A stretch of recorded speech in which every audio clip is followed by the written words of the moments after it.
Hello guys, welcome to my YouTube channel. ඉතින් කාලෙකට පස්සේ අලුත් වීඩියෝ එකක් අරගෙන ආවා. අද මම පොඩි අන්බොක්සිං වීඩියෝ එකක් තමයි ගෙනාවේ. DJI Osmo Pocket 3 කැමරා එකේ අන්බොක්සිං වීඩියෝ එක බලමු. මේ කැමරා එකත් එක්ක මම 128GB SD කාඩ් එකක් ගත්තා. මොකද මේකේ ඉන්බිල්ට් ස්ටෝරේජ් එකක් නැහැ. ඉතින් බොක්ස් එක මේ විදිහට තමයි පේන්නේ. අපි දැන් ඕපන් කරලා බලමු.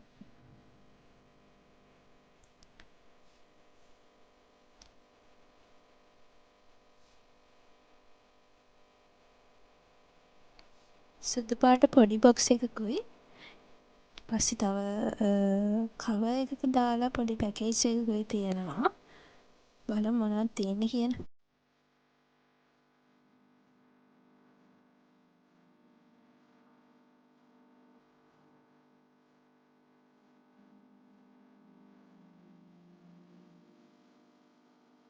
මේ විදියට QR කෝඩ් එකකුයි ඒ වගේම DJI ස්ටිකර්ස් ටිකකුත් තියෙනවා.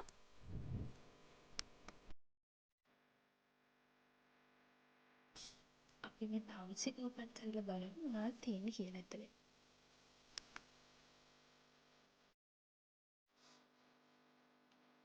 මගෙත් ෆස්ට් ටයිම් තමයි මේ වගේ කැමරා එකක් යූස් කරන. බලමු අපි මොන වගේ වෙයිද කියලා. ඉතින් පවුච් එකේ මේ විදියට Osmo කියලා ලෝගෝ එක ගහලා තියෙනවා. ඒ වගේම කැමරා එක තියෙනවා. අපි ඔන් කරලා බලමු. මේ කැමරා එක හරිම චූටි නිසා අපිට යූස් කරන්න හරිම ලේසියි. මොකද කාටවත් පේන්නේ නැහැ අපි වීඩියෝ කරනවා කියලා.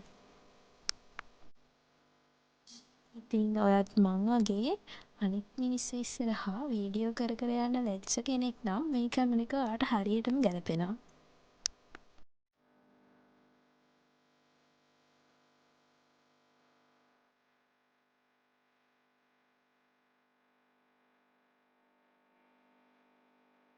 USB Type-C charger එකකින් අපිට කැම් එක charge කරගන්න පුළුවන්.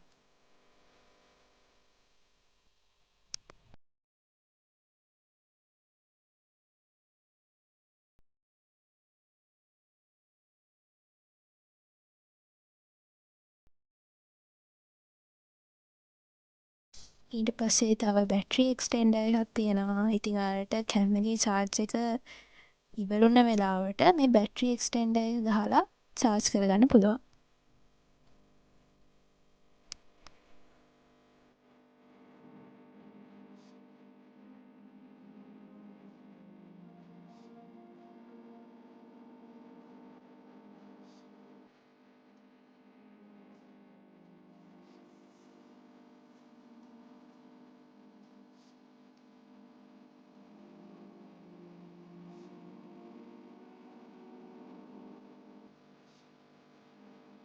පස්සේ DJI mic එක තියෙනවා.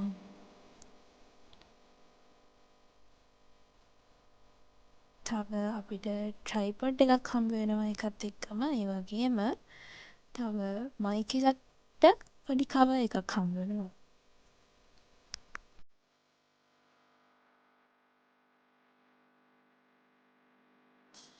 ඉතින් මට නම් හිතෙන්නේ අපි ස්ටෑන්ඩඩ් කැමරා එක ගන්නවට වඩා මේ ක්‍රියේටර් කම්බෝ එක ගන්න එකේ පොඩි වාසිදායක පැත්තක් තියෙනවා. මොකද අපිට ක්‍රියේටර් කොම්බෝ එකේ කැමරා එකට අමතරව තව ගොඩක් දේවල් ගන්න පුළුවන්. මයික් එක, අල්ට්‍රා වයිඩ් ලෙන්ස් එක, ඒ වගේම බැටරි එක්ස්ටෙන්ඩර් එකක්, පවුච් එකක්, තව ට්‍රයිපොඩ් එකක්, ඒ වගේ ගොඩක් දේවල්. මොකද අපි මේවා වෙන වෙනම ගන්න ගියොත් අපිට මීට වඩා සෑහෙන ගාණක් යනවා. ඒක නිසා ස්ටෑන්ඩඩ් පැක් එකට වඩා මට හිතෙන්නේ ක්‍රියේටර් කොම්බෝ එක ගන්න එක හොඳයි කියලා.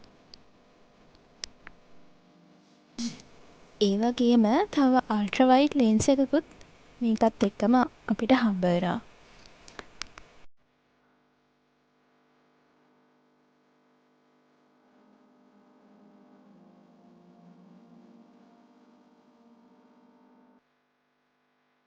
අදට අන්බොක්සිං වීඩියෝ එක මෙතනින් ඉවර කරන්නම්.